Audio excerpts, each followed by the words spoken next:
আসসালামু আলাইকুম, সবাইকে স্বাগতম। প্রিয় শিক্ষার্থী বন্ধুরা, আজকে আমি যে দশমিক সংখ্যা থেকে অক্টাল সংখ্যায় কীভাবে রূপান্তর করা যায়, তো 3 থেকে 4টা অঙ্ক আমি অল্প সময়ের মধ্যে সমাধান করব বিভিন্ন ধরনের। তো যাই প্রথমে এই 80 সংখ্যাটির দশমিক থেকে অক্টাল নির্ণয়ের জন্য 80 সংখ্যাটিকে এখানে একটি দাগ দিব, এখানে একটি দাগ দিব। এখানে লেখার পরে এই অক্টাল সংখ্যার ভিত্তি 8 না, তো 8 দিয়ে বারবার ভাগ করতে হবে। তো 80কে 8 দ্বারা ভাগ করে ভাগফল যেটি হবে প্রথমে লিখব, ভাগ শেষ যা হবে শেষে লিখব। তো আমরা ডান দিকে 80কে 8 দ্বারা ভাগ করে নিতে পারি। এই যে এই 80 বা 80 সংখ্যাটিকে 8 দ্বারা ভাগ করে নিলাম। 8 10 80, এটি থেকে এটা বিয়োগ করে 0 হয়। তো ভাগফল পেলাম 10, প্রথমে লিখব।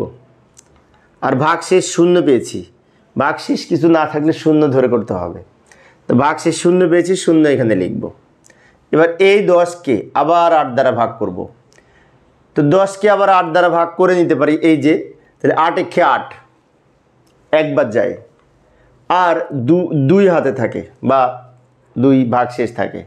আমি আবারও বলছি, লক্ষ্য করি 10কে যদি 8 দ্বারা ভাগ করি 8 একে 8, ভাগফল হয় 1। আর এখানে ভাগ শেষ কিন্তু 2 থেকে যাবে। আচ্ছা, এবার এই 1কেও 8 দ্বারা ভাগ করব, কিন্তু 1 ছোট 8 বড়, 1কে 8 দ্বারা ভাগ করা যায় না। তখন ভাগফল হিসেবে যদি এখানে 0 লিখি, এই 1 ভাগ শেষ হিসেবে শেষে লিখব। এবারে ভাগ শেষগুলি নিচ থেকে উপরের দিকে যদি সাজিয়ে লিখি, তাহলে উত্তর হবে 1 2 0। এই যে 1 2 0 ব্র্যাকেট দিয়ে ভিত্তি হিসেবে 8 লিখব, কারণ অক্টাল সংখ্যার বেজ হচ্ছে 8। এবং এই যে অক্টাল সংখ্যাটি পেলাম, সর্ববামে যেটি লিখলাম, এটাকে বলা হয় MSD, যার পূর্ণরূপ হচ্ছে মোস্ট সিগনিফিক্যান্ট ডিজিট। আমরা যখন বাইনারিতে রূপান্তর করেছি পূর্বের ক্লাসে বলেছিলাম MSB, কারণ বাইনারিতে বিট, বি দ্বারা বিট বোঝায়। বাইনারিতে হয় MSB মানে মোস্ট সিগনিফিক্যান্ট বিট, আর বাইনারি বাদে অক্টাল, ডেসিমেল, হেক্সাডেসিমেল হবে MSD এই সংখ্যাটি, সর্ববামেরটি। আর সর্বডানের এইটা 0, এটাকে বলা হয় LSD, যার পূর্ণরূপ হচ্ছে মোস্ট লিস্ট সিগনিফিক্যান্ট ডিজিট। তো এটা হলো পূর্ণ সংখ্যা, কোনো পয়েন্ট নাই। এখন যদি পয়েন্ট থাকে তাহলে কিভাবে করব? এবার এই যে যেমন 0.43, এটা দশমিক সংখ্যা এবং পয়েন্টযুক্ত সংখ্যা। তো পয়েন্টযুক্ত সংখ্যাকে ভগ্নাংশ সংখ্যা বলে। তো তাহলে এই ভগ্নাংশ সংখ্যাটির অক্টাল মান কীভাবে নির্ণয় করব, তাই না? আচ্ছা, তো এটা সমাধান করে দেখাচ্ছি আমি।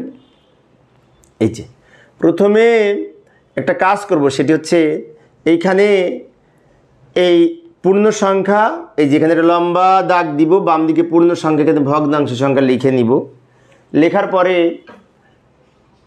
0.43 এটা হচ্ছে ভগ্নাংশ সংখ্যা। তো এই ভগ্নাংশ সংখ্যা নিচে লিখব, এই 0.43 পূর্ণ সংখ্যা ভগ্নাংশ সংখ্যা লিখে কিন্তু লম্বা দাগ দিব। দাগ দেওয়ার পরে 0.43টা এইখানে লিখব। এটাকে 8 দ্বারা গুণ করব। কিছুক্ষণ আগে যেমন আমরা 8 দ্বারা ভাগ করেছি, এখানে 8 দ্বারা গুণ করতে হবে। তো 8 দ্বারা যদি গুণ করি, আমি অবশ্যই ক্যালকুলেটর ব্যবহার করে করব। তো 8 দ্বারা যদি গুণ করি তাহলে এই সংখ্যাটি পাবো 3.44। তো পয়েন্টের পরেরটা ওইদিকে লিখব, আর পয়েন্টের আগেরটা পূর্ণ সংখ্যা, তাই 3টা এখানে লিখব। পরবর্তীতে আবার এই 0.44কে 8 দ্বারা গুণ করব। কিন্তু 0.44কে 8 দ্বারা গুণ, অনেক শিক্ষার্থী এখানে একটা জিনিস ভুল করে, আমি খেয়াল করেছি। আমি সরকারি কলেজের শিক্ষক, যখন ক্লাসে পড়ায় তখন কিছু কিছু শিক্ষার্থী দেখি মিস্টেক করে। সেটি হচ্ছে 3.44 এই টোটালটাকে 8 দিয়ে গুণ করে। আসলে কিন্তু তা হবে না, গুণ হবে এইটুকুকে 8 দিয়ে গুণ হবে, পয়েন্টের পরেরটুকু। তো 0.44 ওটাকে যদি 8 দিয়ে গুণ করি তাহলে এই সংখ্যাটি পাবো 3.52। এই 0.52কে আবার 8 দ্বারা গুণ করব। গুণ করলে পাবো 4.16। 0.16কে আবার 8 দ্বারা গুণ করব। তা এবার পাবো আমরা এই বিশেষ করে 1.28। 8 16 128 হয়তো 1.28। তো আমরা কয়বার করেছি? 1 2 3 4, আরেকবার করি, 5 বার করি। এই যে 0.28কে আবার যদি 8 দ্বারা গুণ করি তাহলে কত হবে? এই যে 2.24। কিন্তু অনেক শিক্ষার্থীর মনে হতে পারে যে আমি এখানে কি 5 বার করেছি গুণ, তাহলে কি 5 বারই করব? না, 5 বার 6 বার 4 বার, এটা নির্ভর করবে আমি পয়েন্টের পরে কয় সংখ্যা লিখতে চাই। তো তো ইন জেনারেলি আমরা পয়েন্টের পরে 4-5টার বেশি সংখ্যা লিখি না, সর্বোচ্চ 4টা লিখি অথবা ম্যাক্সিমাম 5টা লিখি, তাই না? সেজন্য এখানে আমি 5টা সংখ্যা পয়েন্টের পরে লিখতে চাই। 1 2 3 4 5 বার গুণ করেছি। এখন কি করব? এখন উত্তর লিখব। তো উত্তর লেখার সময় এটা উপর থেকে নিচের দিকে সাজিয়ে লিখব, উপর থেকে নিচের দিকে। তাহলে এইটা প্রথমে লিখব বাম দিকে, সেজন্য এটিকে বলা হয় MSD, মানে মোস্ট সিগনিফিক্যান্ট ডিজিট। আর এটা লিখব সর্ব ডান দিকে, এটাকে বলা হয় LSD, যার পূর্ণরূপ হচ্ছে লিস্ট সিগনিফিক্যান্ট ডিজিট। তো উত্তর সাজিয়ে লিখি। এই যে উত্তর, 0 পয়েন্টটাকে দিয়ে নিব, 0 পয়েন্ট দিয়ে নিব, এই 0 লিখব, তারপর পয়েন্ট দিব। এবারে 3, তারপর 3, 4 1 2, এই যে আমি তীর চিহ্ন দিয়ে দেখিয়ে দিয়েছি, উপর থেকে নিচের দিকে সাজিয়ে লিখব। এবং এই সংখ্যাটা কিন্তু এই অক্টাল সংখ্যায় রূপান্তর হয়েছে, তাই ভিত্তি হিসাবে 8 লিখব। এইভাবে আমরা এই পয়েন্টযুক্ত সংখ্যার বা অক্টাল মান নির্ণয় করতে পারি। বারবার 8 দ্বারা গুণ করে পূর্ণ সংখ্যাগুলি এইদিকে লিখব, এই পূর্ণ সংখ্যাগুলি লাস্টে উত্তর হিসাবে লিখব। এটা অবশ্য পাশাপাশি করা যায়, কোনো কোনো বইতে করেছে, আবার এইভাবেও করা যায়। এইবার আমি আরেকটা অঙ্ক দেখাবো, যেখানে পূর্ণ সংখ্যাও আছে, ভগ্নাংশ সংখ্যাও আছে, একত্রে যদি থাকে তাহলে কীভাবে লক্ষ্য করি। 247.32, এই সংখ্যাটা কিন্তু মাঝখানে রেডিক্স পয়েন্ট আছে, এই পয়েন্টটাকে রেডিক্স পয়েন্ট বলে। তো পয়েন্টের পূর্বে 247 পূর্ণ সংখ্যা, পয়েন্টের পরে 0.32 এটা ভগ্নাংশ সংখ্যা। তার মানে কি একত্রে আছে, বাম দিকে পূর্ণ সংখ্যা, ডান দিকে ভগ্নাংশ সংখ্যা। এটা কিভাবে সমাধান করব? তো ওইটার সমাধানের জন্য আমি এইখানে 2 বার করতে হবে। প্রথমত এই 247কে আগে সমাধান করব। 247 এখানে লিখে নিব। তো 247কে আমরা কি করব? এটি যেহেতু পূর্ণ সংখ্যা, 8 দিয়ে ভাগ করব। এবার একটু দ্রুত বলবো সময় সেভ করার জন্য, কিছুক্ষণ আগে ভাগ করে দেখিয়েছিলাম, তাই না? তো 247কে 8 দ্বারা ভাগ করলে ভাগফল হবে 30, প্রথমে লিখব, আর ভাগ শেষ 7 থেকে যাবে।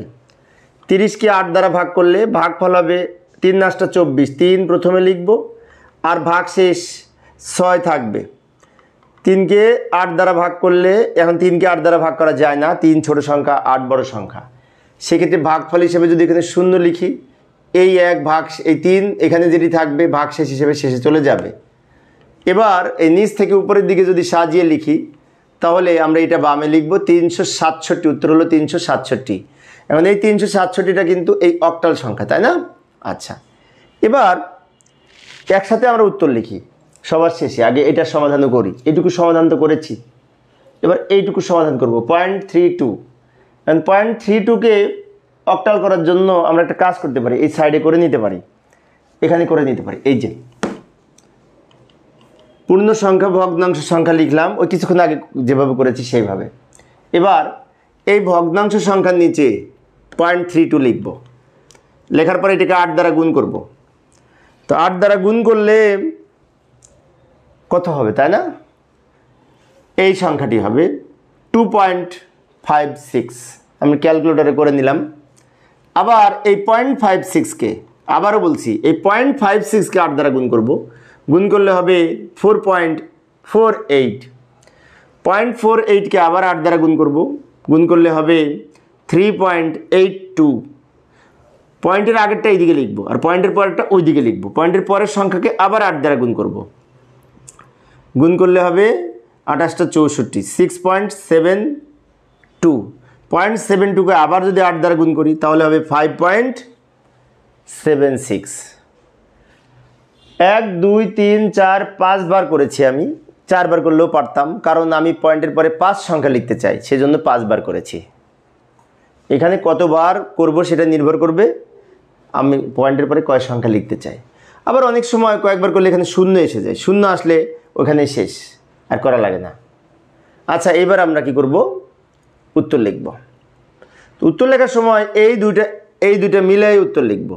এটা যেমন নিচ থেকে উপরের দিকে সাজাবো, ওইটা উপর থেকে নিচের দিকে সাজাবো।